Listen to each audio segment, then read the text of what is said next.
Women are essentially 4 different women across the span of a month. The female biology and physiology is the most complex and sophisticated biological system on the planet. We all come from the womb of the female body, and that is where we will also find the solutions for all of the dysregulation that's happening on this planet today. Dr. Kayla Osterhoff is a neuropsychophysiologist and women's health expert. Can you talk about being a woman and the mental struggles that women go through? We reach the peak of estrogen right around the time of ovulation. A woman's power, strength, and endurance is also increasing as estrogen rises. This is where we set the standard for ourselves. This is also where society sets the bar for us at large. Because if we show up like that and we make sure that we want to be perceived and show up as superwoman consistently, it's not biologically possible. And that's why women experience burnout 200% more often than men. What do men get to know about the difference between men and women hormonally? Yeah. So let me just pull back the curtain for everyone here. Why are women 4 different people every single month? I mean, to be more accurate, women are different people every single day, because the physiological shifts, the neurological shifts, the hormonal shifts that happen are happening little by little every day and constantly shifting physiological processes across the global biological systems. I love that I was wrong right away. It's not every week, it's not every month, it's every day. It's every day. So we say 4 because we're looking at major hormonal checkpoints. Because when the hormones, specifically the sex hormones, estrogen and progesterone, which are the main drivers of the female physiology beyond reproductive mechanisms, we're talking about everything from the brain to the metabolism to the musculoskeletal system to the cardiorespiratory system, everything, right? All the parts that men and women share. These are all parts that in the female biology are driven and set to the pace of the ovarian hormones, which is what is responsible for creating all these major shifts in the physiology as we go through different hormonal checkpoints. So this is relevant not only in the monthly cycle, which is a 28-day-ish, give or take. Each woman's a little bit different. She could be 25 days. She could be 34 days. And that's just, we're talking about actively cycling women. Then we add in the complexity of the changes that happen in the female body across the life cycle. So now we have all these other different hormonal checkpoints where the hormones are so different across the lifespan that the woman is a completely different physiological being. So we're talking about pregnancy. We're talking about breastfeeding and postpartum. We're talking about perimenopause. We're talking about postmenopause. We're also talking about all the different forms of HRT that are given to women throughout their cycling and non-cycling years. That's everything from birth control to other forms of hormone replacement therapies. And then we have other women who have had things like a hysterectomy, which completely changed the physiology as well. But to understand all of that, we want to go back to that month-long cycle and those ebb and flow of estrogen and progesterone that change the global physiology so much so that we can say that women are essentially 4 different women across the span of a month. And that's because of those significant changes in estrogen and progesterone at each one of those checkpoints. I am so interested in this because I was raised by a bipolar mom. And so I got skewed from a very early age that in my unconscious, there was a seed planted and the seed said, all women are crazy. You can't trust women. And I've spent a lifetime unraveling that. Yes. Obviously, when I say that out loud, it's like consciously, I know that's not true. Right. All women are not crazy. Yeah. Women could say, based on their upbringing, that all men are crazy. And there'd be a valid reason why, actually, because our early experiences without the science that you bring, which is why it's so important for us to hear this today, those early childhood experiences can completely cover or cloud the actual logic behind what is happening. Yes. And so logic and spirit, or logic and emotion, energy and motion, deserve a seat at the table. So I'm going to play the very uneducated man about women, because I am. And I would love for you to play this dynamic role that is PhD Kayla, because the way that you came into this work obviously was not just by chance. You came into this work because it was a calling. It was something very deep. So before we get into the more science aspect, which is super important, can you speak to the people that have had those childhood experiences that might, men and women both, that might just say, oh, that man or that woman is crazy because they don't have the understanding of it? Oh, 100%. And I'm so glad that you bring this up. And I think that's part of where our resonance is coming from. I also grew up with a mom with bipolar and manic depression and other things like migraine and cluster headaches, lots of issues with joint problems. And eventually all of that manifested into a full-blown addiction to pain medication, fully prescribed, by the way. And so as a kid, I also watched this struggle that my mom had with her mental health.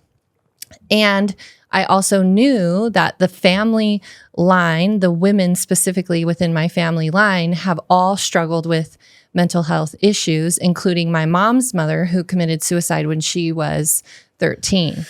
And so there's a long line of women who have been completely misunderstood and mistreated through the medical system and been unable to be helped.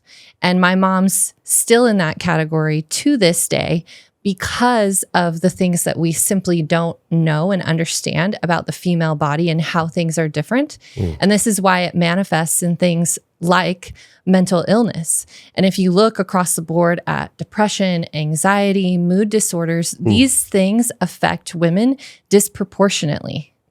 And these are also areas of science and research where we know the least about how these things manifest in the female body specifically, because we don't actually study women appropriately for these particular things that affect them more. This is such a sacred calling for you. Yes. I mean, the flavor feels similar to mine. I mean, in your own unique way, you experienced it. Yeah. It's such a sacred calling because you could have taken on this mindset of, well, I'm actually not going to learn about why I think people are crazy and why my mom was sick. And you could have gone that route. Yeah.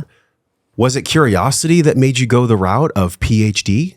Yeah. So what actually happened was while I was in undergrad, my mom had her first round of overdoses and she almost died. And at that point, I was completely blindsided because I didn't even know that she had an addiction problem. She was hiding it? Or something? She was hiding it, yes. Yeah. And she was very, very highly functional, held down several jobs, was able to kind of handle it all, very superwoman type of woman, right? Had a big capacity to do so much for so many people. We had a bunch of us kids and she was just working her butt off. So I had no idea. I knew she had pain, but I didn't know she was taking huge handfuls of pain pills just to get through the day and almost killed herself by doing that. And so when that happened, I was in my junior year of undergrad and I was actually studying to become a physical therapist at the time. And when that happened, I had to stop school for a semester to be all hands on deck and support my mom to get the help that she needed. Because we are a low-income family, we had, basic health insurance, whatever the most basic health insurance you can get. So that doesn't cover recovery and rehab for pain pill addiction, right? Yeah. And there were a lot less resources and programs then, that was like 20 years ago, than there are now. And so it was actually a very difficult process to be able to get her into some programs and get some support. And essentially, we weren't able to find much help for her. And she had to kind of like cold turkey her way through, which didn't really work long term. So it's something that she's always struggled with and never been able to really get the proper support. But with that kind of shakeup of my whole world, I completely shifted paths. So from there, I actually did not pursue physical therapy school, and I went to get my master's in public health because I wanted to go work at the CDC on the opioid epidemic specifically. This was something that was just coming out into the media, something that was just being... this is all the pill mills in Florida and the Oxycontin. Yes. Which, by the way, we'll link it in the show notes. There's so much data on how it was just a criminal organization. Oh my God, yeah. It was purely criminal, the 100%. Oxycontin and the pill mills. Yes. There was a documentary built about it. Yeah, this was was at the exact same time when my mom had her full-blown addiction, and she was able to go to like 10 different doctors and get prescriptions from all of them for way more pills than any person would ever need. And then go and fill all 10 prescriptions at different pharmacies all around the whole city that we lived in. And so she had a whole process, but none of these were speaking to each other. So there was like no regulation on it. And when I kind of found out that whole procedure and how she set that up and how she was able to like get a fully prescribed, full-blown addiction, that was enough for me to say, our systems are broken. We don't know what we're doing. Like, we need real policy change. We need real opportunities for folks to move beyond some of these issues like depression, anxiety, pain. There's got to be better solutions than just pushing pills. I could see how that was such a huge part of why you do what you do now. Yeah. Because it comes from pain. And this is the real mark of somebody that has wisdom, right? You have wisdom to share. Yeah. There's a reason why your social is growing and why you're growing as a speaker.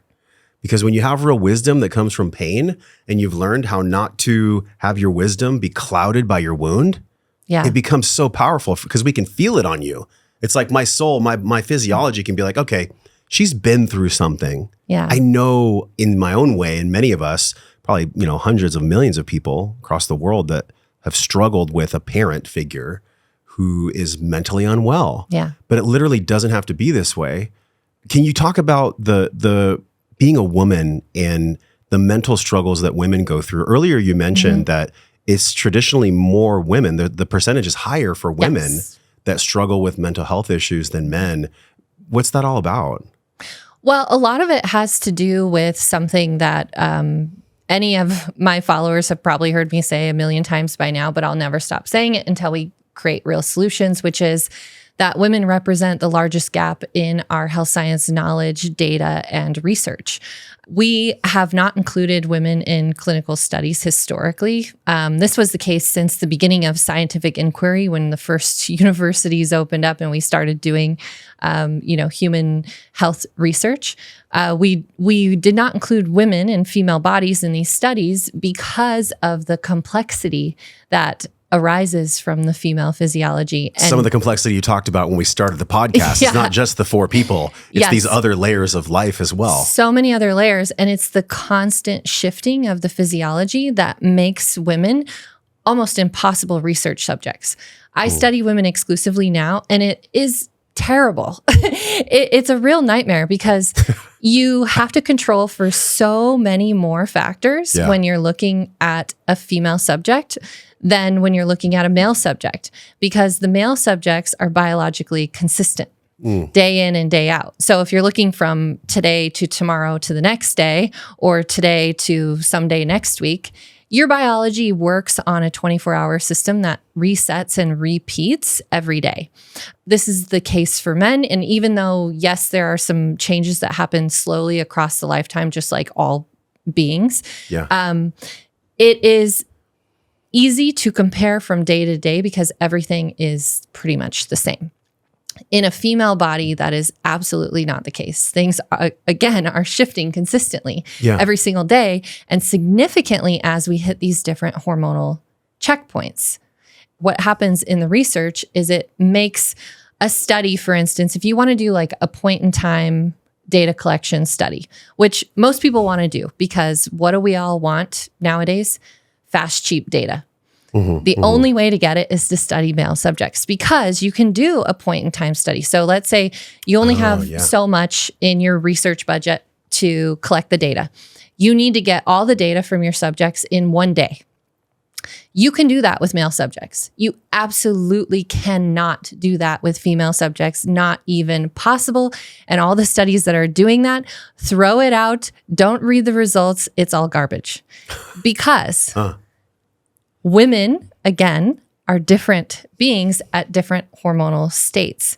And so we have to take that into account. So in order for the same study to be relevant for a female subject, we would need to collect her data at a gold standard level every day across the whole cycle, if she's actively cycling. And then it sounds more expensive than a male study as well. Well, now we're looking at a 1-day data collection. Now we've extended that to probably a 30-day collection, right? Okay. But it's actually it's a 30x not a multiple on the study. It's not cost? even a 30-day. It's actually 90 days because there's even variability between monthly cycles. So now you need to actually have at least 3 cycles so that you can make sure that your data is accurate.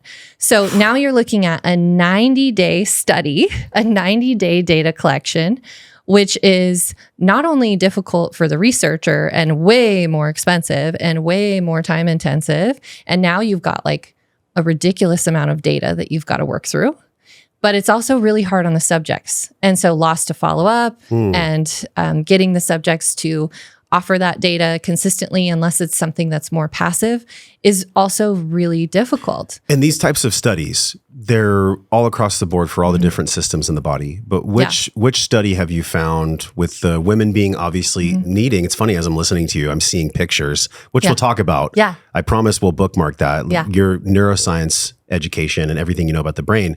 Whenever you're talking, whenever my guests are talking, I'm always seeing pictures about what they're saying. Yeah.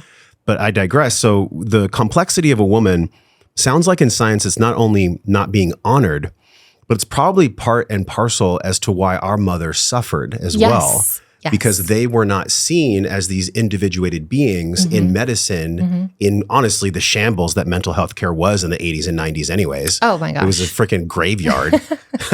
And so then you stack on top of that, the miseducation that you're now bringing to us. Yeah. It just seems like there's a total overhaul that's needed in mental health, specifically for women. Not even mental health, in all health, in all aspects, in all education, in all research, but in where do we all start? data. I mean, there's all these things that need fixing. Yeah. So we have to start from the beginning, which is the way that we do scientific inquiry, right? The way that we ask questions has to be different. The way that we run studies has to be different. It's not just an inclusivity issue. It's not just, okay, now let's go ahead and run a study where we have 50% males and 50% females. Okay, that's a great start. But for the female subjects, you cannot run the same study with them as you're running with the male subjects. It has to be a study that's actually designed specifically for them. There's a different methodology. There's a different data analysis that needs to happen. And there's a different way of reporting the findings that will be specific to the female subjects. And this is where we've gone really, really wrong. And we've wasted billions of dollars across the globe trying to improve the inclusivity of females into studies, which we've made some progress, still not great stats. But we have made some progress. But then when you actually look at those studies and the way that they're run, most of them are not done properly. And so those findings are not accurate. Those findings can't be applied directly to women. This is why I developed something called the WERS scale, or the Women's Health Research Scale. This is to assess the quality and applicability of research, either a single study or a consortium of studies. So for instance, like the studies that come out of the Journal of Women's Health or something like that, or cardiovascular studies for women or whatever it may be, to assess the quality level of that research as it applies to women specifically, but also as it applies to specific populations of women. So for instance— another layer of complexity. Another layer. And so this is what I'm saying. Even the way that we look at the data, how we analyze the data, how we report the data, and the way that that data channels into the pipelines and ends up in public health policy, ends up in standardized protocols, all of this has to be so different than the way that we're currently doing it. So luckily, with my background, I have that health policy background. I also have the medical science research background. Yeah. And so I understand it from a bigger perspective and all the pieces and how they fit together. And really, we do have to go back and start from the beginning. And I think we're starting to realize that and accept that. There's an opportunity cost, though. I mean, look at the mega structures that have existed. These ivory towers are multi-deca-billionaire structures. Yeah. you can't just dismantle these on a Tuesday and pretend like they don't exist on a Wednesday. No. This takes a lot of time. Yes. And honestly, even your work, and one thing I'm going to talk with you about later is this remothering concept. Yeah. The world has been run a certain way. Yeah. Let's get real with it. The world's been run a certain way by a lot of wounded men that didn't have a mom. And it's this vicious cycle that goes back and forth. Yeah. So really, obviously, the science that you bring forth is profound. It's incredible because it speaks to the analytical right side of the brain. It's like, well, give me the data and show me the proof about why I should be an adult, why I should care about women, why I should honor and respect women differently than men. And then in our society, you stack on this whole gender dysphoria concept. Oh, yeah. Yeah. The ultimate act of patriarchy. Yes. For a man pretending he's a woman and then him inserting himself into women's sports, women's life because he's so special. The ultimate, really, plagiarism of womanhood. So we have all these things in society that are happening and we're looking at each other going, we already know what to do. We already, like, there's something in our heart and soul and body, our somatic intelligence that just knows, just honor a woman and learn how to honor her in a way that makes her feel good. It's actually quite simple. But your entire branch of science has been created to teach us logically as to why we need to pay attention to that. I find it so funny. Do you ever find this ironic? It is very paradoxical. The whole thing. And really, here's another perspective. So the female biology and physiology is the most complex and sophisticated biological system on the planet. No doubt. Had we dedicated to mastering that first before the more simple male biological system, all of us would be better off if we mastered the more complex one first. What I heard from you is we almost did a shortcut at the beginning of science. We did a shortcut at the very beginning. But let me explain why we did that, because it's not as like dark and intentional as I think people make it out to be. Yeah. And I know that, I don't think all the patriarchy is bad either. No. I think it has a shadow. But it's not. The patriarchy is what it is. I don't believe that most of it was not created intentionally. Same. And here's how we got here, just kind of on a high level. So way back in the age of agriculture, when that all started, and I'm not a historian, so I don't even know how many thousands of years ago that was, but thousands of years ago, right? This was when humans started settling. And what was required at that time was to put property into the ownership of somebody. And what happened was the property rights ended up going under the name of the men who were working the fields, who were working the land. And so that's where kind of the male naming rights started. And that's also like the foundation of our modern day, like marriage and naming, how we do naming with children and women take the male's name. All of that started there. And that was simply just to put a ownership of the land. And then what happened is that women and children ended up going under that name and ownership as well. So from that point, we went to the age of enlightenment. So during the age of enlightenment, this is when the first universities opened up. This is when scientific inquiry was born. When we went there, most of the schools that were opened up, most of the scientists, most of the educators, most of the teachers, they were men. So they were the ones who were operating within these systems. They were also the ones who designed these systems because they were the ones who were there. Then we fast forward to the industrial age, right? This is when cities were born. This is when industry was born. This is when the modern economy was born. Again, who were the players in this environment? Men. Women weren't active in this environment, not anywhere near to the extent as men were. They were the ones who were the main players there. Then we fast forward to the World War era. This is the first time in human history when women make an entrance into all of these systems that have been built for thousands and thousands and thousands of years, where it's been mostly men operating within these systems and been responsible for these systems. Then we have women enter in out of necessity because a lot of the males were off to war, and so we needed the workforce. So we're talking only like 100 years ago. Out of thousands of years of structures and infrastructures and policies and all of these systems being created by the men that were operating within them. And then women enter the scene. And what happens is we're expected, because of what we don't know, to fall right into place with these systems and structures that are built on male-centric data, because that's the data that we had, that's the data that we had collected, but also the male experience, because they were the ones operating within these systems. So it makes complete sense why it was set up the way that it was, why these systems align well with the male biological rhythm, which is that 24-hour repeating system, why our work days are consistent, 9 to 5, every single day the same, why the way we have our economies is set up works in the same way as well. If you look at Wall Street and the way all of that works, right? It's all lined up with the male biology, physiology, nervous system, brain functions, right? That all makes sense. But when women entered in and we stayed, we said, this is a place where we want to be as well.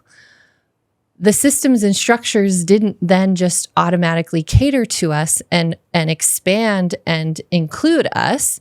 It was just, these are the way they are. So you either fit in with this or you don't fit in. And so this is when kind of the lost generation happened, which was our mothers. And the mental health crisis also happened. And especially for women, because they're being told they need to go and be strong, independent women, and they need to have a career and also be the leader of the family, right? And that women can have it all. But they're feeling like, actually, this is really wearing me down, and I don't know why, and I don't know why I can't work consistently like my coworkers, and I feel all the pressure, but you can't admit that because you don't want to be weak, and you want to be a good woman, and you want to be strong, and you want to be independent, you want to be successful, and you don't understand why you're not operating as easily within these systems. And so that whole crisis exploded. And then we enter into the age of information. Now, what is our whole world based upon? Data. And that data is very, very male skewed because of this whole historical perspective that I just laid out, but also because we had not included women in our scientific inquiry, female subjects, for the reason that we talked about before, and because of their reproductive risk, which was another kind of excuse of not including women. But because of that, we have this whole database of so much rich information that is very skewed to a male bias. Even if you think back, did you take like biology class or anything in high school? Sure, it's been a long time. Health class in high school, or anybody who in undergrad or graduate school took any health science classes.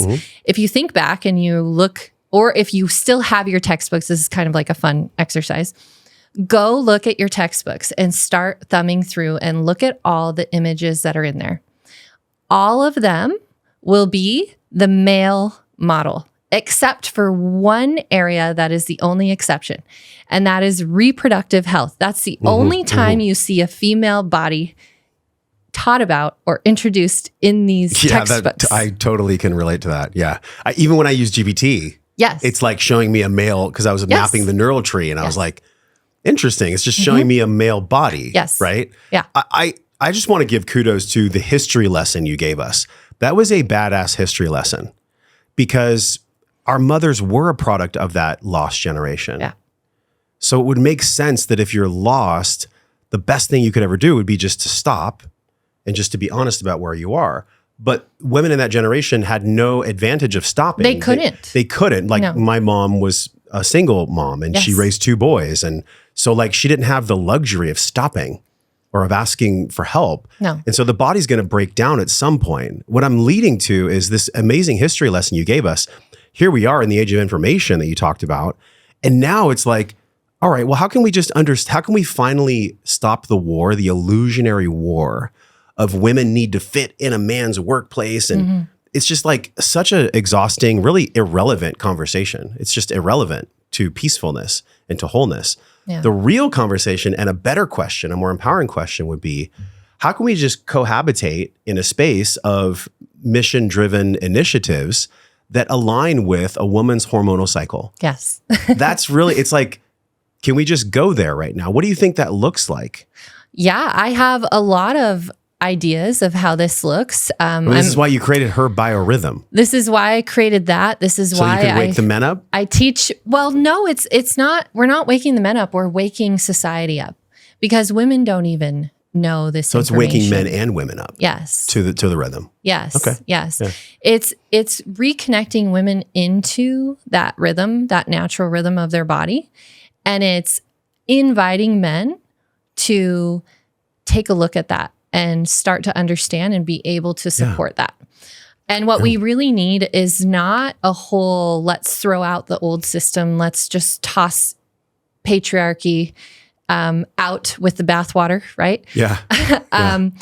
That's not really what's needed. What we need is a more flexible system. So we need to take this rigid system and include some flexibility into it, and we need to expand it to be more inclusive and more opportunistic for all people rather than just for the males that it was really designed for and based off of. Yes. It all makes sense how we got here. And really, there is nobody to blame. It's not like this evil thing. Yes, of course, I believe that there are some evil ideas out there that have taken advantage of what has happened. Of course.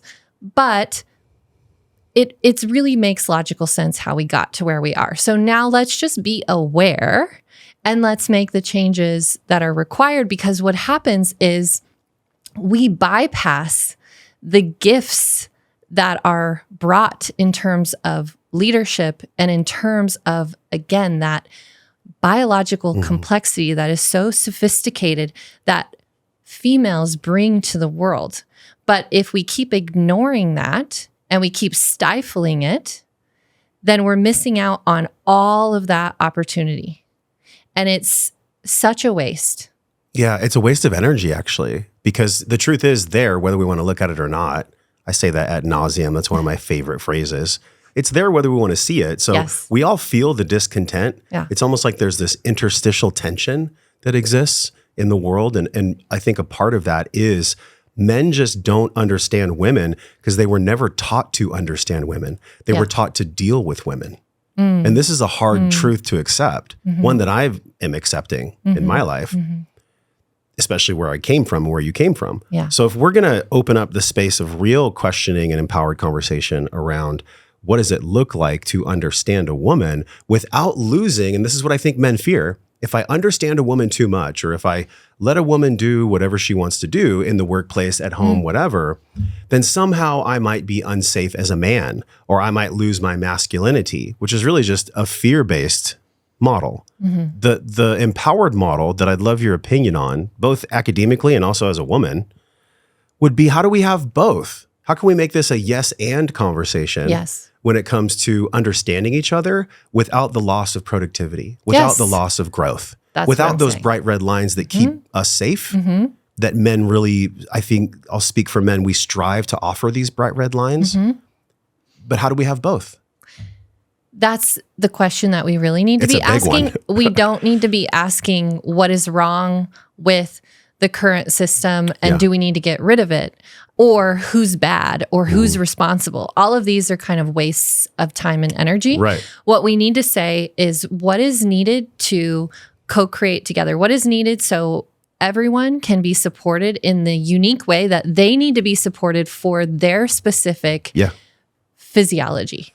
and their specific biological needs. Because in a lot of ways, and of course we don't have it perfect for anyone, but in a lot of ways, the way that our medical systems are run, the way that our research systems are run, the way that our economies are run, the way that our policies, infrastructures, societies, rules, all of this stuff is run, is a lot more aligned with the male biology, and it works pretty well. Of course, it's not perfect. We have problems, right?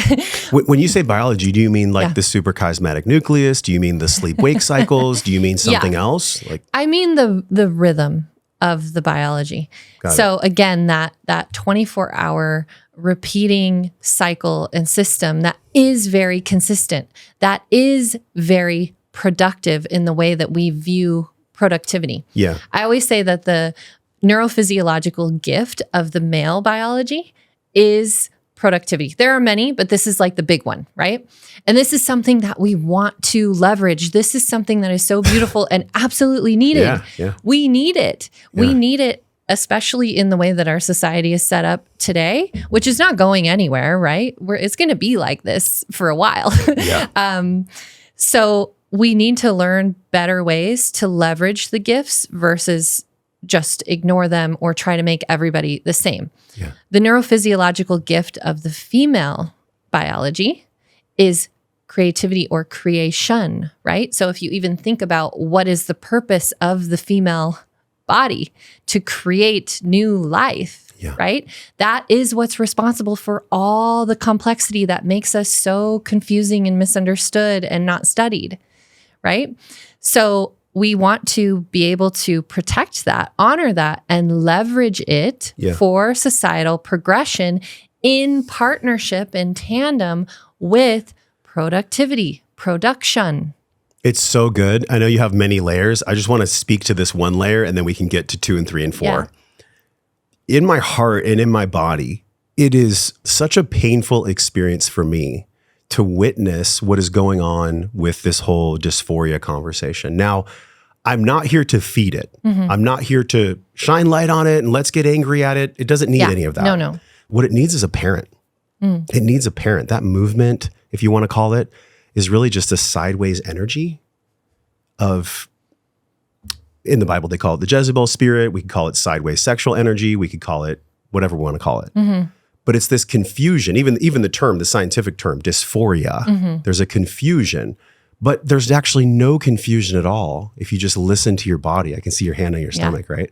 If we just listen to our bodies, yes, we're here to respect everyone's preferences, and that's fine if people want to go down that route. I don't wish that on anyone. I think it's a very hard route to go down, but I'm not going to sit here and cast judgment of people that are doing it. I am going to say, however, that when it comes to honoring and respecting women, that I am going to create a bright red line in the vein of being a man. And that bright red line says, you're not allowed to make me describe you as a cat. You're not allowed to make me describe you as a dog or as something that you're not. How do you think that humanity's evolution is experiencing this right now as a way, actually, for us to be so pushed in our face by this sickness of our own behavior that we can finally learn how to respect women? I think that's what this is all about. Yeah, it's an interesting thing to think about and watch unfold, because it's been within our lifetime that this has come to be and come to light, right? We also can't ignore it either. We can't ignore it. And I think what we need societally goes back to something you alluded to at the beginning, which is something that a mother offers, which is understanding, compassion, acceptance, acknowledgement, right? I think what is responsible for a lot of this dysphoria, disillusion, is that folks are not accepted and acknowledged and understood for who they are, not just who they decide to be in the world, but who they are on like a basic biological level. And that has not been okay, especially for females. It has not been okay or acceptable to be a female person with a female body, regardless of how you identify, right? We're talking about sex, which is something that happens at birth and is at the chromosomal level. We're not talking about gender right now. You think they're two separate things? Sex and gender are two separate things. How so? Sex is what you're born as, again, at the chromosomal level, right? And these are biological differences that remain with you through your whole life, no matter how you identify as whatever gender you might identify as. Gender is a social construct, and it's a personal identification, and it's more involved in the psychology of the person. And so I think both are extremely important and shape people into who they are. This is why I studied neuropsychophysiology, because we look at the neurology, we look at the psychology. Why does gender exist then? If it's so different than sex. I'm keeping an open mind. Yeah. I think people get confused because they have made them the same thing. And I think early on they were the same thing. When we said gender, we meant sex. When we said sex, we meant gender. Now it's not. And so it actually is really important in today's context and the way that our society is now to delineate the two things. And especially for me as a researcher, I'm talking about biological females in the research that I do. So this means, what is the sex that they were born as and how that impacts their brain development, how that impacts how their nervous system and how their immune system operates, right? Yeah. Because it's going to be different than a male's. Sure. Now, if that female then, for instance, transitions into a trans man, right? They are shifting their biology with hormones, but it doesn't then change their sex. It changes their gender, especially the way that they want to identify, the way that they want to operate in society, and gender roles and all of that comes into play. And we have big questions around what all of that is anyways at this point, right? But we can't ignore that they still have a female biological system. And the bigger question is, when introducing the male sex hormones into a female biology, and it also depends on where they are in the development as well, because it'll be different. What changes does that create in those global physiological processes, which I can't answer, nor can anyone, because we're not running studies or collecting data on this. But why does this exist? And this has been my question since the beginning. I want to honor your views. I do. Yeah. I truly do. And I want to honor everybody's views that has views about this. Yeah. I also want my views to be honored. Of course. Right? Let's honor each other's views without making each other wrong. Okay. Yeah. So I believe that they're one and the same because we were created. And so just hear me out here. Yeah. I believe that when someone is born with an XX or an XY, that was actually divine orchestration. It came from a place that, whether you want to call it God, whether you want to call it creator, we are created, therefore we live. Yeah. You know, I am what I am. And so for us to have intellectual story about that gender is one thing and sex is another thing, I think it's a yes and. I think there's always a subpopulation of all organisms that have a little bit of fluidity, and that's fine, and human beings being one of those. And those people do not get to be disrespected or anything like that. Yeah. So I hold reverence for that. Yeah. But I'm going to blanket statement. For 99.999, the vast majority, there is this irrefutable understanding that we came into the world a certain way. And if we want to put mental story on top of that, that's fine. That's your trip. Go for it. You're going to lead a really hard life. And if you really, I'm curious from a research standpoint, if you really look at why people go into these routes of wanting to be a dog or wanting to be a cat or, you know, born a woman, but they want to be a man, I think it's actually a perversion. I think it's actually an entity or an energy that comes in and is teaching us how to come back to the center. So in other words, what I'm saying is none of these people are wrong.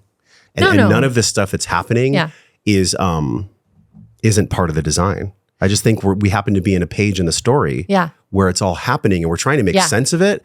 I'm here to say, with respect to your views and anyone's views, I'm here to say all roads lead back home. And when we come back home, we realize that a woman is a woman and a man is a man, full stop. There's no intellectual story about what that means. Yeah. So I just had to say that because that's my truth. I totally understand that. And I support people in where they are. Whether I agree with it or not is irrelevant and not even part of what I include. That's such a mature view. Yeah. Yes. So gender in terms of like the way that those terms are used for specifically like health policy or research, we have to delineate between gender and sex, because gender, as we're using it today, is identification that you can choose, and they're words.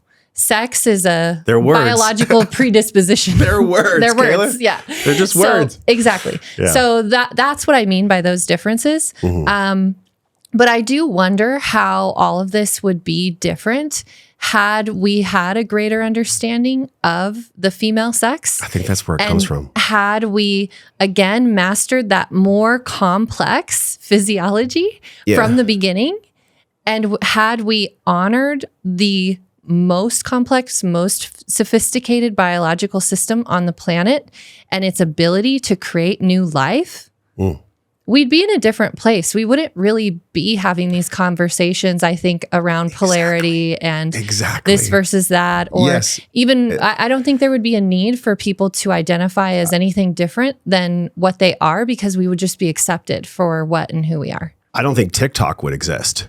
I don't. Which would be fine with me. I'm not on TikTok, so I think this is what I love about you. We're just meeting for the first time. Yeah. We're able to share ideas and viewpoints without making people wrong. Yeah. And this is the part of humanity that I think we've lost the art form of just conversation.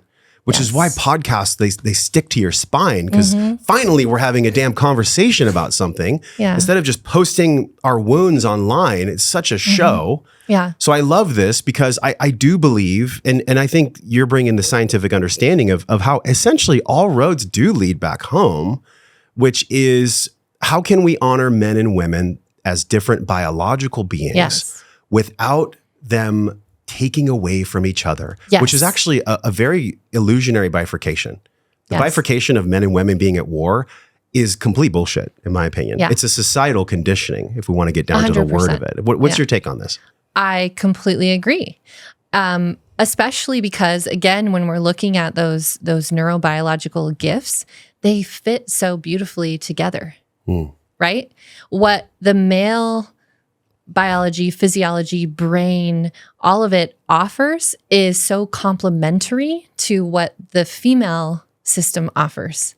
It's a perfect fit. It's a perfect fit and a perfect match. Literally. And honestly, I'm currently in the process of writing a couple of books, and one of the books that I'm writing is on female specific leadership and how it differs from male leadership, but how we need both in the world, and we only have good examples of male-based leadership, like male neurology-based leadership, right? Yeah. And then even the women leaders that we have in our world are still trying to lead from a very male perspective, which doesn't align with their biology, and it's all dysregulated, and they have the shoulder pads. It's not. It just doesn't. It doesn't work. Right.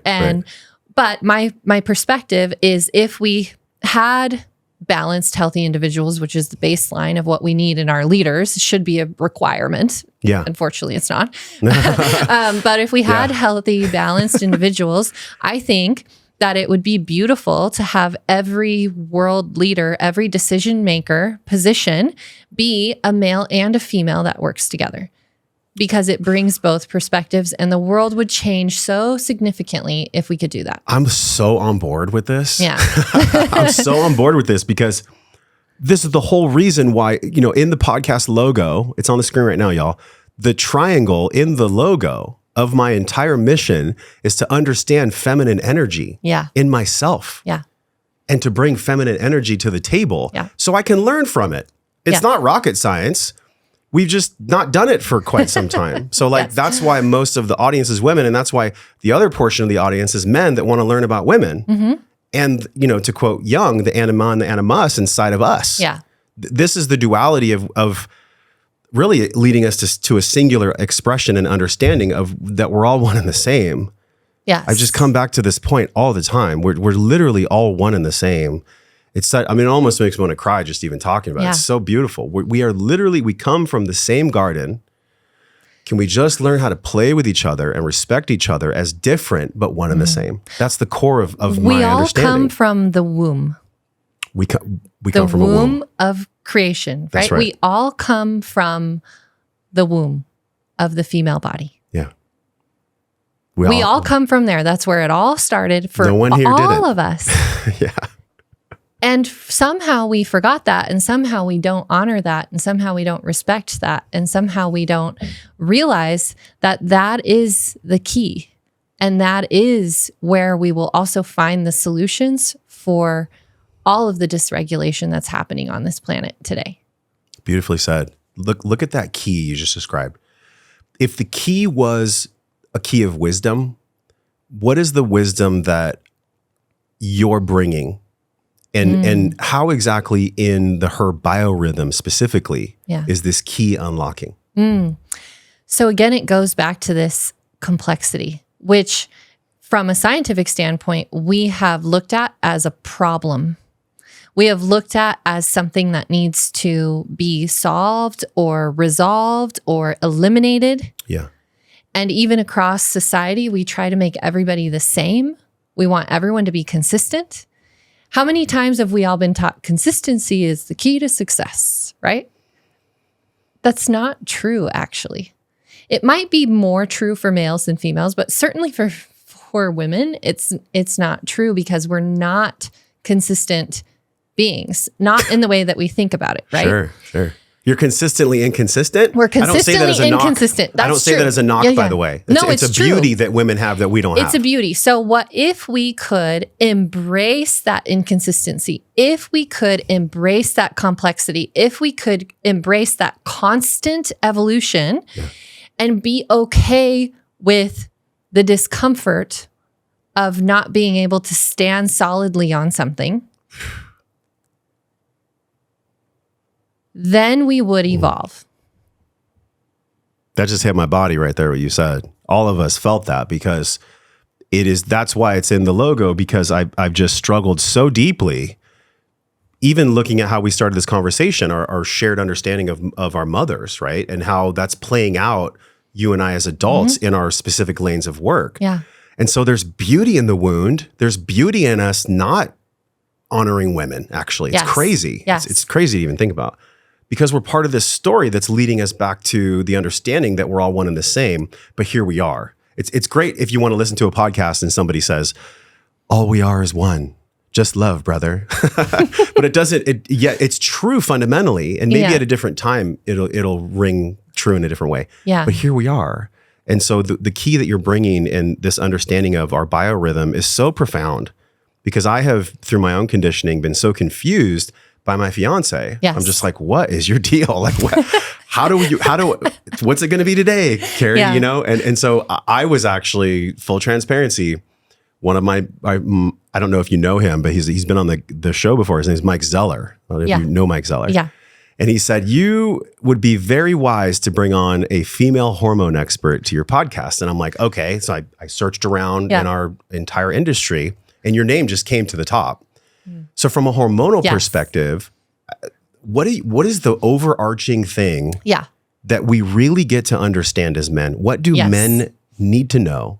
What do men get to know about the difference between men and women hormonally? Yes. So let me just pull back the curtain for everyone here, not just for men, but for women also, who are like feeling in their bones that, yes, this is true. I've not been able to be consistent. I don't fit into these structures that are so rigid. I do need more flexibility, but I don't understand why or how to do it. So let's talk about it on like in a very structured masculine way, which is my masculine that comes out in the creation of what I put into the world, which is so beautiful. Yeah. So again, that big difference in that biological rhythm, which is all a timing issue, is hormones. Hormones are at the center of it all. And what creates all that beautiful complexity and that ability to create new life comes down to those ovarian hormones, which are not just ovarian hormones. They're also very potent neurotransmitters. They also are responsible for driving all kinds of physiological processes, including things like drug metabolism. which is very different in females because of the different levels of estrogen. So on every level, these hormones change our physiology based on the concentrations. So that's why we have the 4 phases over the month, which we're going to go through all 4 phases just at a high level so everyone can just kind of get a taster. Please. But then we also have all the different life phases where these hormones are significantly different. And so it's just a constant unfolding, constant evolution. And again, it doesn't give us that solid ground of consistency to stand on that we all want in order to feel comfortable.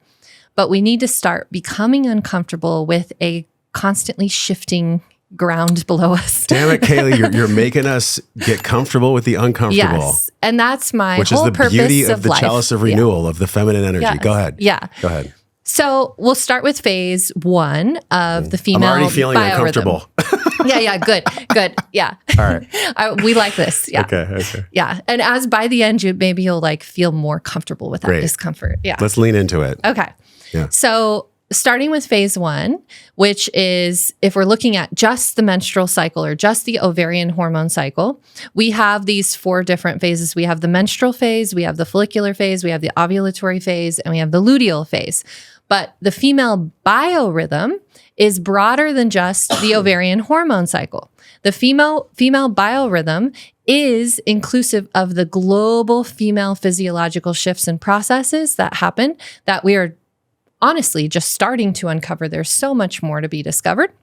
So we'll go through these on a high level. But this is, again, inclusive of all those other systems that I mentioned, the brain, the nervous system, the metabolism, the immune system, the musculoskeletal system, cardiorespiratory system, all of these other systems that both males and females have in their body.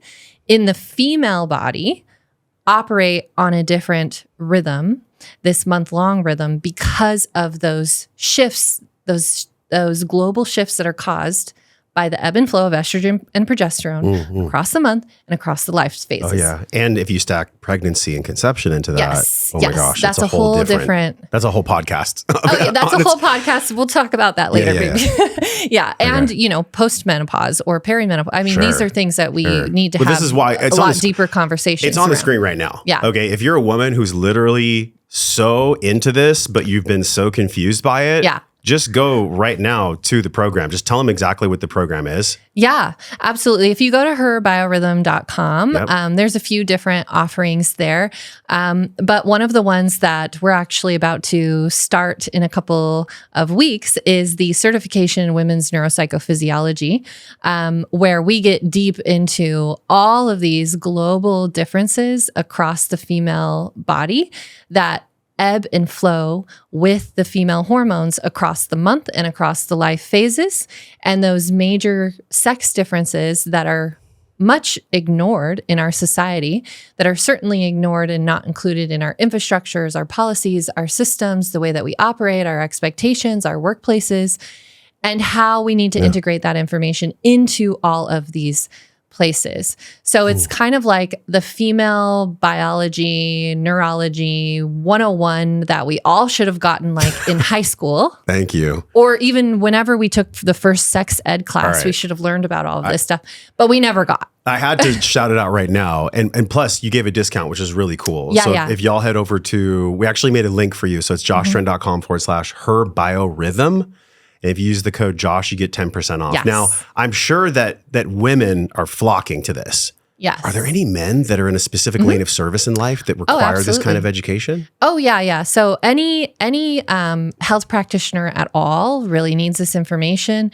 Any person who supports women in their work really needs to understand this information just at like the most basic level. Yeah. It would behoove any man who is in partnership with a woman to also have this information. Okay, so basically what I'm hearing you say is everyone. Everyone. It would help everyone if they had this information. And I am working to make it more accessible. This is curriculum that I'm working to get integrated into our higher education systems, but something that we really need to start with our kids on as well, to reform the way that we do like sex education. It needs to include these basic things that we all really need to know that we don't know, which is pretty ridiculous. Sure. Yeah. Because they were taught from an old system and it's not making that system wrong. It's just, it was archaic and it's like we all update our phones. Yeah. Can we just update science? Can we just update education? Yes. We need like the iOS 47 update for education right now. Yeah. It's, all I can think about is that little like, the wheel of death. The loading wheel. Yeah. Yes, yes. I'm just like, that's where we're stuck. We're stuck in the loading. Let's go back. I personally love ovulation. I know that's a very masculine thing to say. Everyone loves ovulation. Ovulation is my favorite. Women love ovulation like, oh my too. God, you're glowing. You're in such a great mood. You want to have sex. Yeah. Cool. Yeah. But it comes with the other 3 that are important to understand. Yeah. Yeah. So I also want to make a note about ovulation because this is also the standard by which women hold themselves. And this is how we shoot ourselves in the foot. Ooh. Because ovulation is only 1 to 3 days, depending on the woman, out of that 28-day to 30-day cycle. So it's only a tiny little blip within that 30-day cycle. However, because it's when women typically feel their best, unless they have some major hormonal dysregulation going on. But it's typically when we feel our best, we have our most energy, we are the most social, we have the highest emotional intelligence, which we'll get into all of the reasons why that is. Okay. But what happens is when we go through this phase, we feel like Superwoman and we can do it all, and we literally can. And we have greater power, strength, endurance, all of this at this time. And so we set our bar. We're like, all right, this or better. But then we go into the other phases and it's actually not possible. We're doing that to ourselves, but also society is doing that to us as well, where we can see our potential, our highest potential come to fruition during that time period. And then we say, this is the highest standard because it's the most productive, right? In terms of what we value in society is productivity. Again, which is very a male-centric view of what is valuable in society. So let's go through all the phases because they're all beautiful. And actually, they're all my favorites. I always say this one's my favorite or that one's my favorite, but they're all my favorites because they all bear so much fruit.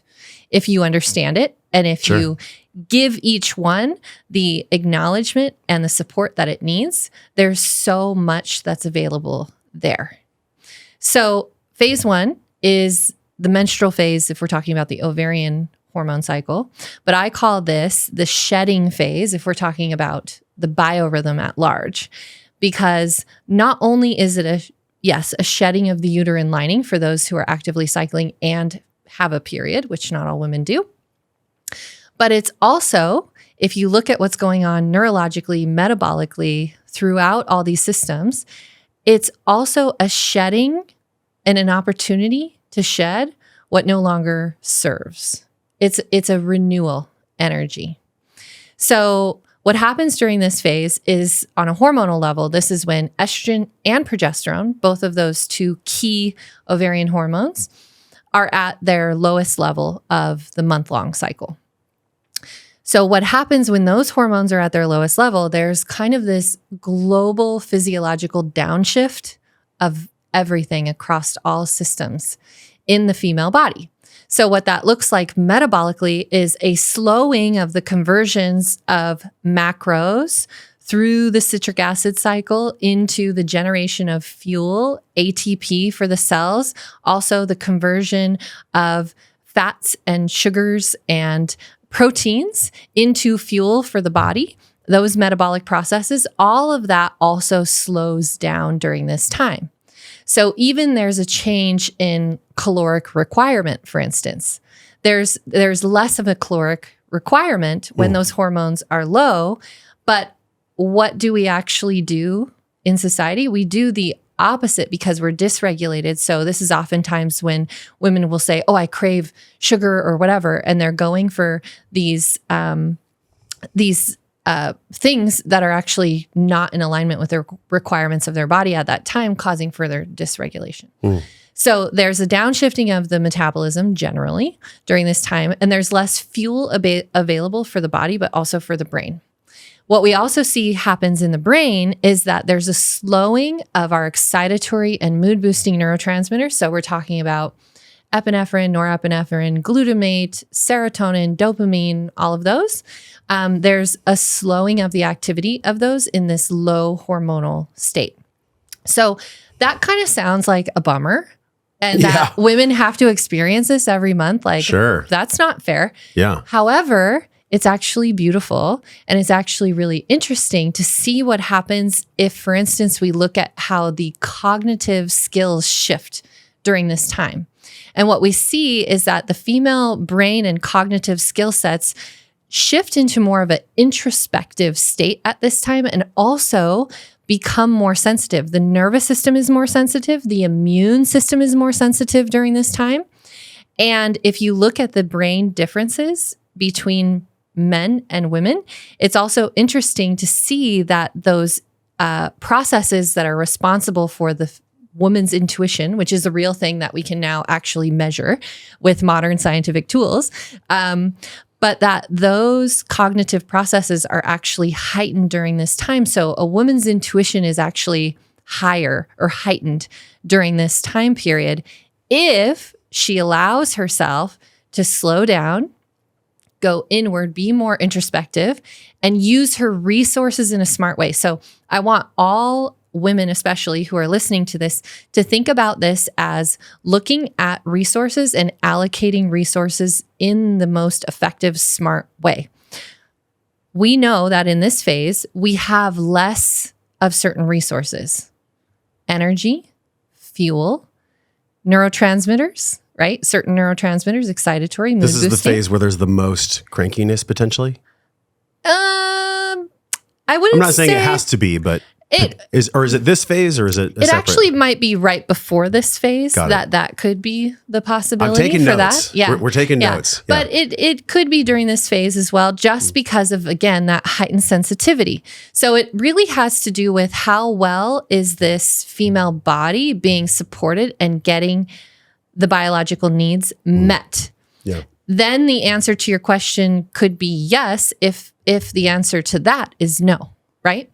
So if we understand what the needs are, if we understand what the shifts are, if we understand what the resources are in each phase and how to allocate them in the smartest way, then we don't have to answer yes ever to that question. We don't have to say this is the dysregulated phase, or this is the cranky phase, or this is the whatever other negative symptom you want to mention related to PMS or whatever, right? Yeah. We wouldn't have to deal with those things if women were being understood and supported and providing themselves, but also being offered the opportunity and the environments to take care of their body in the way that it needs to, in alignment with their physiology. I love how in the middle of your explanation of the 4 cycles, you're talking about the encapsulation of metaphysically why society gets to change.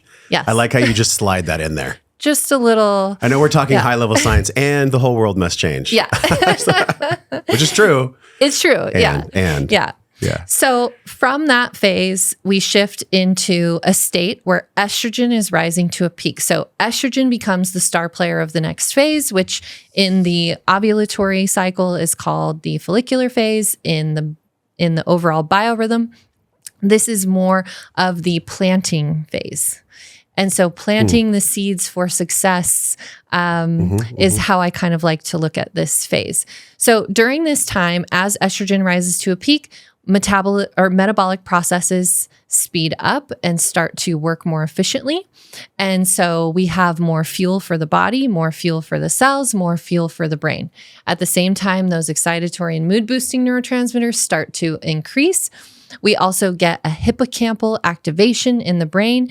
A lot of other kind of complex brain changes that happen that we would need a whole other podcast to talk about. But there are some significant shifts that happen in a higher estrogen state in the female brain that also change our cognitive capacities. One of the easiest ways that women experience this is they have heightened like mental focus, mental energy during this time period. They have a more stabilized mood, or they have a higher mood during this time period as it relates to estrogen being upregulated. And at the same time, there's also this ability to communicate that is heightened. There's higher empathy, compassion, emotional processing, and regulation that happens during this time. And so emotional intelligence actually increases as estrogen rises. But there's a sweet spot. There's a Goldilocks zone. I'm sure. Of course. I mean, just like everything. Yeah. And it really doesn't have to do with the level of estrogen as much as in terms of like too much estrogen. That more has to do with estrogen detox, which is a whole other thing. But so it's how the body lets it go, and if it stays how the around body for too long. metabolizes estrogen and methylation and all of that. And that's how sometimes women can get into estrogen dominance. And what that actually means is that the estrogens are not being metabolized and detoxed. And so it does cause a dysregulation. Anyway, I digress from that. There's so much cool stuff to talk about. Yeah, there's a lot. There's a lot. But I would love for you to continue on this high level so that then I can, this is a very selfish thing, but it's, you're on my podcast, so I'm going to go for it. I'd love for you to finish the high level of these stages so that us as men and women can really take ownership of them, that they exist. Yeah. And then I would love to get people to the solution faculty of this. And also, I have so many more questions for you. Come on. But please, yeah. Yeah. So as we go through this state, again, all of those things are kind of increasing. A woman's power, strength, and endurance is also increasing as estrogen rises. And then we reach the peak of estrogen right around the time of ovulation, which is the phase 3. But in the biorhythm, I call this the bloom phase because it's more like the time when a woman feels her best and she feels very socially connected, is able to communicate and empathize with others at a higher level, has this heightened emotional intelligence, again, has that peak of power, strength, endurance, has all the mental energy, has those mood boosting neurochemicals. So feeling really like regulated emotionally as well. And so again, going back to that kind of blessing and a curse of this phase is it's really great. And it's awesome that we get to experience that every month and we can leverage it for our benefit, for leadership skills, for networking, for presenting, for pitching. This is how I use this phase. You wait until... I try to line up my different activities as a CEO, as a researcher, as an entrepreneur with the different phases and the gifts that each one offers. Oh, yeah. That is so smart. We'll talk. I can kind of give a little roadmap of that at the end. Or maybe people just sign up for the program for that because that is just so good. I mean, it's of course. Really cool. Yeah. We look at astrology and the stars. Like there's even the good timing guide that exists. Yes. But then, of course, why would, it's so funny. I'm saying, of course, because many of the things you're sharing, they just make so much sense. Yeah. But I've never had this type of conversation about them. So, but please continue. Yeah. So again, the blessing and the curse of this phase is that this is where we set the standard for ourselves. This is where we set the bar, and then we get disappointed if we don't reach that bar consistently every day. Yeah. This is also where society sets the bar for us at large, because if we show up like that, guns ablazing, and we hold ourselves to that standard, and we make sure that we want to be perceived and show up as superwoman consistently, it's not possible. It's not biologically possible. Sure. And over time, it will lead to burnout. Yes. And that's why women experience burnout 200% more often than men. Have you ever experienced the burnout of which you speak? Yes. And did it in some way help you understand the stages, the 4 stages, even deeper?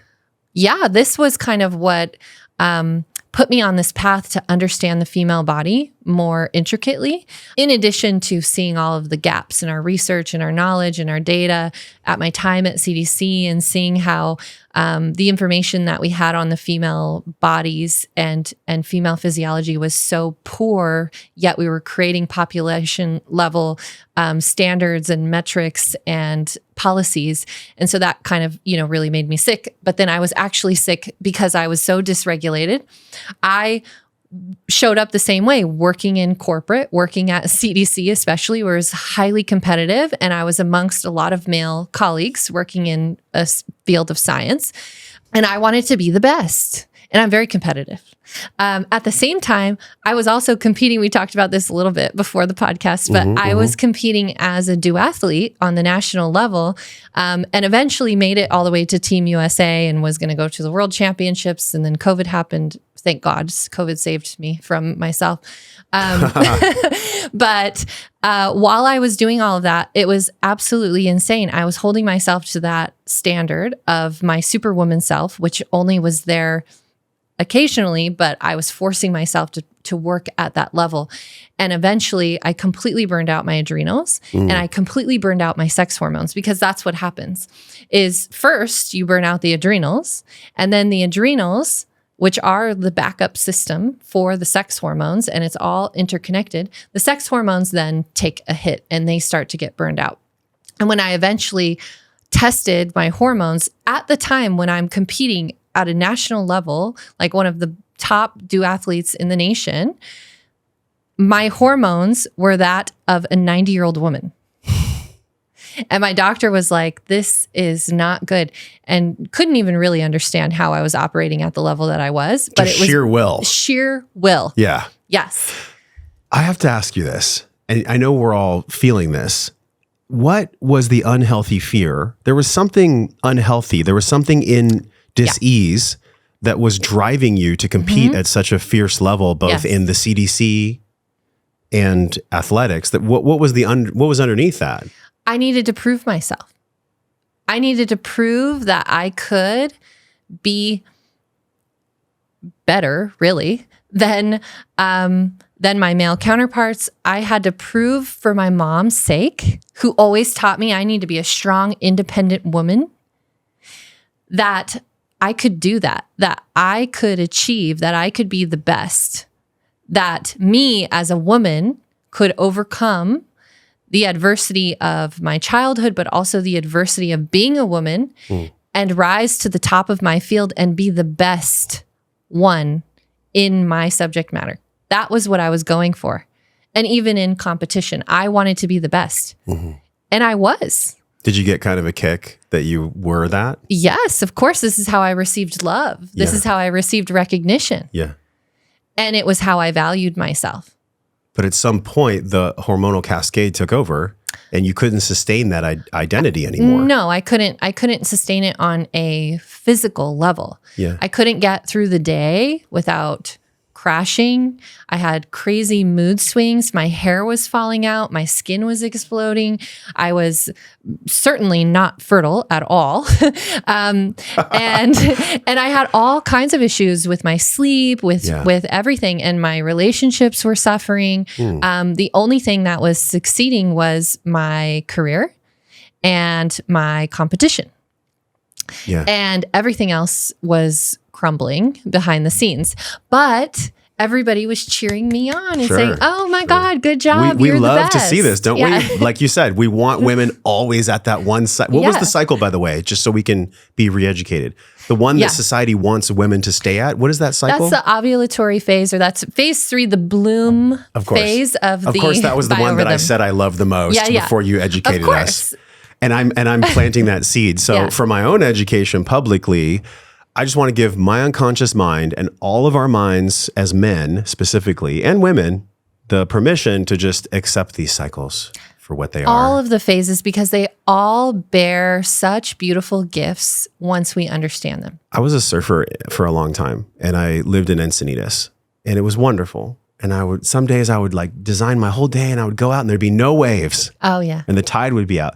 And then some days it would be perfect. And I'd be like, oh, this is so amazing. But this is a woman. Yes. This is our reality. A woman is the ocean. Yes. And I know I'm speaking to you as a man, right? But I say this with like very sacred respect. A woman is the ocean. You cannot go on a shore and shout at the ocean and say, I need you to have better waves. I need you to change your tide cycle for me. I need you, I need you, I need you. It just doesn't work. It doesn't work. So I can get frustrated with my fiance about her cycles, but that's really why I'm here with you and why we're here with you and why this topic is growing. If you look at the research and the data, the reason why this conversation is so present on YouTube specifically is because we just don't know that we don't know. We have unconscious incompetence about it, right? Yeah. So it's so fun to have this conversation with you. It's even more fun to hear your really awareness about your own egoic pursuits of wanting love that paradoxically drove you to be a PhD and have a master's. It's so wild how you even got here. But now where do you go? And what's the fuel source that you pull from now that was different than the past? The story from your mom doesn't work anymore. Yeah. You know, what's really beautiful to reflect on and even makes me feel a little emotional, but so grateful, is that I'm so much more effective and powerful and even more loved now that I have embraced my femininity, now that I allow the ebb and flow and I honor my body and I give it what it needs. I give it the breaks when it needs breaks. I push it when I have the capacity to push it. Yeah. And I honor the cycles. And in doing that, I've also learned to have greater levels of compassion and empathy for all people. I've become much more of an accepting human. I was a very rigid person back then. Mm-hmm. And even when I did my own brain scans back around that time, I had what we call occipital rigidity, where it's like you start to get very rigid in the processes that happen in the occipital region of the brain. And this is where kind of those like grumpy old people. Grumpy Old Men, the movie? Yeah. But even grumpy old women, whatever. Sure. This is how it happens, is you start to get a little too rigid. So again, this goes back to what I think is the solution on a global societal level, is enhancing flexibility. Allowing for the discomfort of the constant shifting to happen, accepting and acknowledging that that is the case, and stopping the expectation of consistency, stopping the expectation of sameness. That's hard for me to hear, Kayla.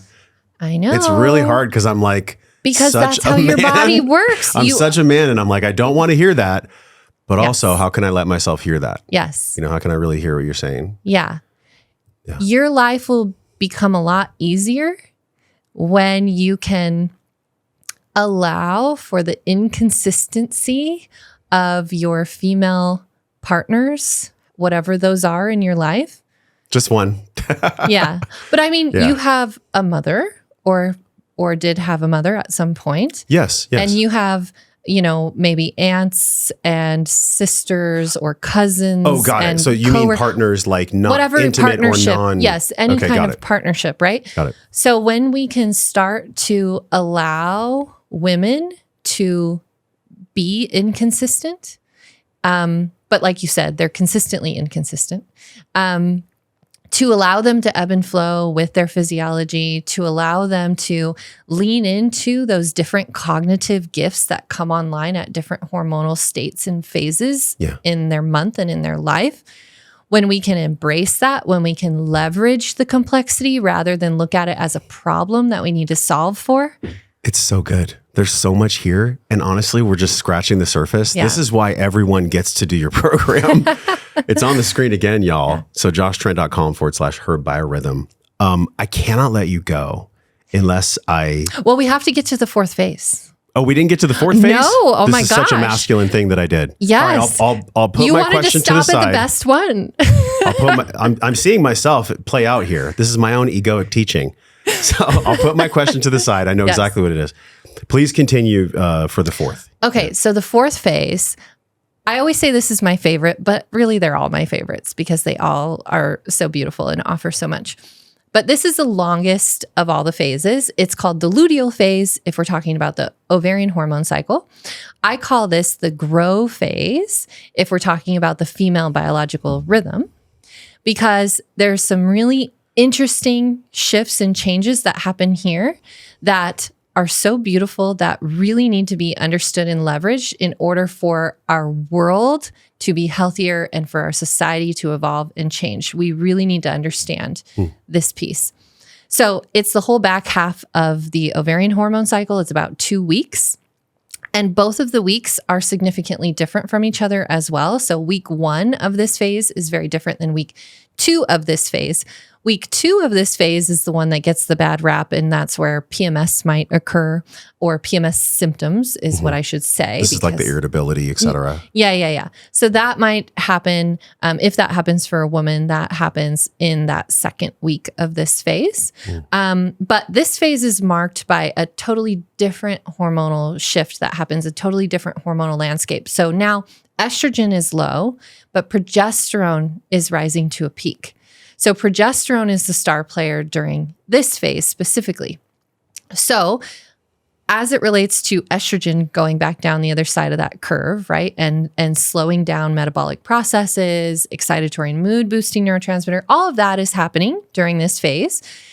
But we're getting the benefits of progesterone rising to a peak. So one of those is that progesterone, as it rises, increases the activity of our global neurological downregulatory mechanism, the most powerful one, which is GABA neurotransmitter. So GABA neurotransmitter gets upregulated with the rise to a peak in progesterone. So what does that translate to? That translates to greater ability to get the benefits from restful sleep, the greater ability to get restful sleep, and all of the neurological processes that happen, like myelination and activation of the glial cells that happens when we're sleeping, all of that is more powerful when progesterone is heightened.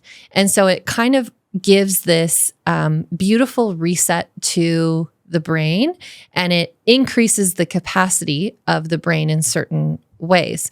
At the same time, we get a rise to a peak in brain-derived neurotrophic factor, or BDNF, which is not responsible for, but increases neuroplasticity and neurogenesis. So not only is the female brain literally growing during this phase because of neurogenesis, but it's also more adaptable because neuroplasticity is increasing. So what all of this translates to is a couple of things. One is greater memory consolidation and learning ability.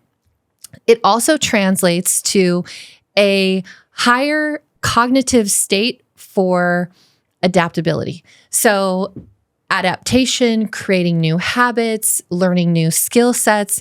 This is all a really great time to do those types of things because the nervous system at large is more resilient during this time. However, there's a caveat.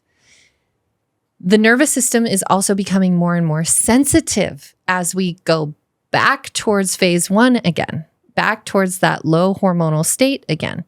So we have to pay attention because we have all probably heard at this point the stress bucket analogy, right? Sure, the allostatic load. Yeah, allostatic load. So the stress bucket in the front half of the ovarian hormone cycle, from phase 1, when it's at its lowest, it's the smallest the bucket is, the most sensitive the nervous system is, at the low hormonal state. As estrogen rises, the stress bucket increases. So we can handle more of that stress load. I just got such a click in my own relationship when you were talking. This is the cheat code for men. Yes, this is cheat code. This is a cheat code for men. It's not a cheat. It's just a too. game code. Yeah. It's not even a cheat. It's just the game. Yes, it's definitely a game. Yeah. So then when we go back down the other half of the cycle, again, that stress bucket is getting smaller and smaller as we get more towards that sensitive low hormonal state again. So we have two things going at the same time. We're getting this greater resilience of the nervous system, this higher capacity for learning and adaptation during this time, and a greater ability for resetting and healing of the brain and the neurology, a growing of the brain and expansion of some of these capacities, right? And the nervous system is more sensitive. So these are two kind of opposing things that happen. This is why the female body is so brilliant, such a masterpiece, because it knows that as we're going back towards that low hormonal state and the body is becoming more sensitive to stress in more of a sympathetic state, it gives us that nice boost in progesterone, which is like a natural anxiolytic, right? So it's counterbalancing something that's happening that's creating more sensitivity until we get to the low hormonal state where it is just simply more sensitive because both estrogen and progesterone are low. That was so beautiful. That was the Goldilocks zone that I was asking about earlier. It's like ultimate perfection. The body's so intelligent in ways that our words can't even really describe, honestly. I know you do a great job of describing them scientifically, but there's so much innate intelligence, like even to think about the redox system that I learned about from Zach Bush and how our enteric nervous systems are communicating with each other.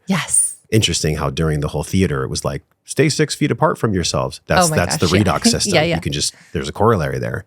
So I want to give respect. Do you feel like we really covered the 4 stages? Obviously they're in the course. We can touch upon them now. We can get people interested. They each deserve their own learning path. Yeah, they do. And there's a lot that happens in each of these phases. And even as I didn't really give justice even just to that last phase because it's really 2 phases within one phase that we can more complexity, Kayla. We can really talk about. All right. There's so much more that we can talk about. But I think just to give people a little taster of this complexity that we need to start honoring and leveraging for our benefit, that I hope paints somewhat of a picture that's interesting for folks to start asking more questions. I mean, I was leaning forward the whole time. So, so I definitely know that we all were.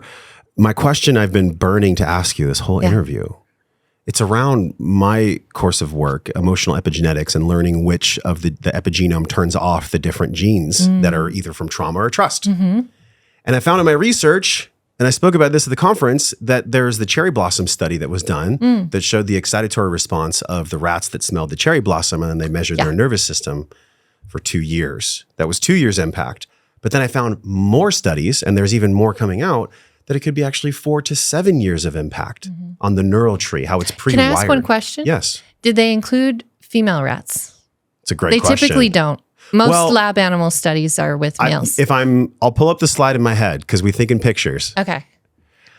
I believe it was the cherry blossom study was only done on the male rat. However, I don't think they observed the sex of the offspring. So I do think that there wasn't that interplay that you're talking about. So it's too bad. They could have done a mom and a dad and done them separate. Here we are like saying that the cherry blossom study could have been different, and I'm open to it being different. However, whether it was from the mom or the dad, in this scientific study, it was from the father. It showed that the neural tree was actually wired for hypervigilance. So when it would smell cherry blossoms, it would react. And so this is my question to bring it full circle to what your line of work is. I'm utterly fascinated in how we receive trauma and how we let it go. That is what I'm going to do and learn about and share about through my work and the life method for more than a decade. A decade will give it justice to start. Because it's complex, much like a woman is. But how we receive trauma and which genes get turned off and on, there's a supplemental aspect to this. Because you talked about the wiring in the brain and the different hormones that we're experiencing in your program. Are you addressing both of those things? Are you addressing people that have been through trauma and what type of supplements they could use? And also how to supplement a woman as she goes through her 4 phases? It's a very big question. So the program that's available now, again, is more like the female body biorhythm 101 basic information that we all need to have. Still very complex, but it's kind of that foundational education that we all need. However, a very exciting announcement that I haven't announced yet is that me and a colleague of mine who is a licensed therapist, we have developed a women's mental health program based around the female neurophysiology and the female biorhythm. And these are the things that we are addressing specifically in that. So not only how trauma occurs and is addressed and presents and is treated differently in the female system, but also things like medications that are used and the development of those drugs and how they either considered the female physiology or did not. And what are those outcomes that are happening for women who have challenges with some of these mental health things? So for a lot of women, they have an experience similar to like my mom, who has been given the gamut of every medication out there, every antidepressant, every anti-anxiety, every antipsychotic, every pain med out there, and has found no relief with any of them. But if you really look at how those drugs were developed and the policies around how we prescribe and the dosages and everything, it was developed around the male body. And even then, they're not perfected for men either. But these are things that are not discussed. And even when you look at the concept of trauma, when the trauma, whatever that event was for that person, happened, what was the hormonal state at that point? What was the stress bucket size? What was the capacity of the nervous system? Something that could register as long-term trauma in one phase, in one hormonal phase, might not in another. Also, the way that we're taking treatments and medications needs to be adjusted to these different hormonal states and phases. Because you shouldn't be taking the same medication at the same dose every day if you're a woman. That's not how our bodies work. However, that's how all medications are prescribed, except HRT, right? This is so good. There's a whole nother podcast. We're going to have to do round two. We're going to have to do a round two. I know you're moving to Austin anyways. I'm moving here, so it'll be easier. I mean, if this doesn't spark curiosity in your heart as a woman or as a man, good luck. Because I'm like fully into what you're saying for so many reasons beyond just my upbringing and my life and my work. I feel like it took me 10 years to be able to sit here with you and really have an open mind to what you're saying. It took a long time. And I think the reason why it took so long is because the timing of the events that allowed me to conceptualize them as trauma was pretty severe. Yes. When a child is growing up, even if you look at the neurobiology of what's going on, like how malleable the brain is from 7 and below, specifically though, 4 and below. I mean, it's just like a rose. If you trample a rose that early, physical abuse, sexual abuse, verbal abuse, there's a lot of work that gets to be done when they're an adult. A lot of work. And we intellectualize this and we do our best as a society to give them a pill or give them a treatment, but it's a much more complex answer. And the reason why this is so fascinating to me and for all of us is because the complexity doesn't have to be always so serious and always so hard. Like we can bring playfulness to this work. It doesn't have to be so serious. There doesn't have to be this like shame and degradation about healing yourself. Like how can we make healing fun? This is my last question for you. How do we make it fun? Because there's a lot of seriousness in what we've explored today. But the levity is actually a medicine of its own.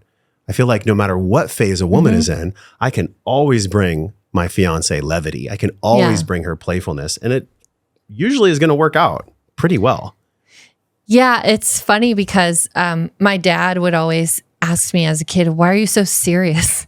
And it's funny because he's part of the reason why I was so serious. You turn and be like, because you were, man. Yeah, well, no, because my family was so fucked up that I became a very serious kid. Like I became an adult at such a young age. But my dad was like the biggest goofball ever, and he never wanted to be serious. And I was very serious, and I was kind of very serious and strict with him. And then I ended up going into a very serious field of work. And now I do very serious work in global policy and research and data and these things that carry so much weight. But I completely agree with you because my perspective of the world, again, because I've been able to expand my acceptance and I've been able to expand my ability to sit in the discomfort and be okay with it and allow for changes to happen and not need to control every single thing, which I'm a recovering control freak. That has given me the perspective that nothing's that serious. None of it is. Yeah. None of it's that serious. And if we can just relax a little bit in terms of increasing flexibility, again, get rid of that occipital rigidity that's growing in a lot of people and holding us back and creating so many limitations that are not required, that are not helpful, then we can make healing fun. We can actually not only just make healing fun, but we can make healing then possible for a lot of people who it's not possible for in this moment. The best moms are the ones that know how to use playfulness. Yeah. Those are the best moms. So the best parents. Yes, absolutely. Now I'm just speaking about moms, but for sure, they're the best parents. Yeah. The best moms are the ones that can transcend their own limitations of their own mind and be able to offer playfulness to their child when their child really needs it. Because that child, the developmental stages of a child, which there's a whole nother podcast, is like 4 from what we're talking about. Yeah. it is so important to bring playfulness to the child because it allows their neural tree to relax. Yeah. It allows them to feel like home is a safe place. Yeah. And that was something that, I'm not making them wrong. It's just, it was what it was. That was part of why I'm here with you. Yeah. Home for me never really felt safe per se. It wasn't like where I could exhale, right? But in a beautiful way, it allows me to create in my home exactly the thing that I didn't receive. If I have, this is the caveat, if I have the wisdom to not let my woundedness cloud it. Yes. Because a lot of times we give our children so much of what we didn't give that we create an abnormality in them because we're over loving them or we're even, we got so much love as a child that now we're going to pull away from our children because they don't have to be loved that much. It all comes back to the middle way, no matter how we want to slice it. Yeah. And I wonder for you, how do you then put that playfulness? You said it's just not that serious. I understand from a mental standpoint how you view it. Yeah. Because it is a serious work that you do. It is, yeah. But how do you embody that playfulness yourself? And how do you carry that forward in your work, knowing that most likely your work's probably going to get more intense and there's more work to do. So it's like, it's even more serious. How do you embody the playfulness as you step more into your work? I lean into the fun because there's a lot of fun that can happen with a greater understanding. So it's kind of like doing the boring work of learning ahead of time so that you can relax and have fun. It's kind of like that, but it can also happen at the same time if we can accept that there is fun and beauty and magic in all of these different phases and states, and that, yes, we're going to shift through all of them, and some of them are easier or harder than others. Yeah. But there is fun to be had in that ebb and flow, in that shifting, in that how much fun can you have while you're standing on unstable ground, right? How can you have fun in understanding that the solidity is not there, but that is part of the fun? Do you understand? Yeah. I'm just reveling in how different women and men truly are. Yeah. and that is part of the fun. It's such a difference. Like, y'all want us to be like you and we want you to be like us, but none of that really matters because the whole polarity that's created between men and women is such a magical thing of its own. It is. That if we behaved and had the same neurobiology as you, then would be boring. There'd be no course of subject for you and we wouldn't be having this podcast. So I really enjoyed the conversation today. Thank you for being my guest.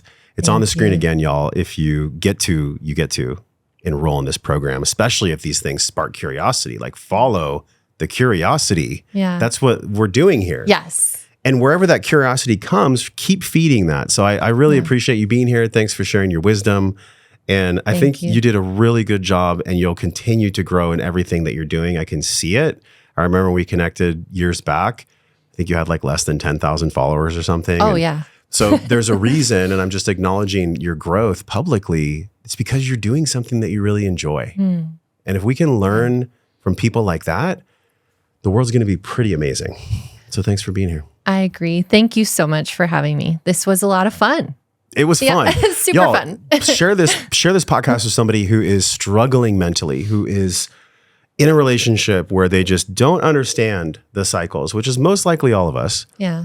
And share it from that curious place in your heart.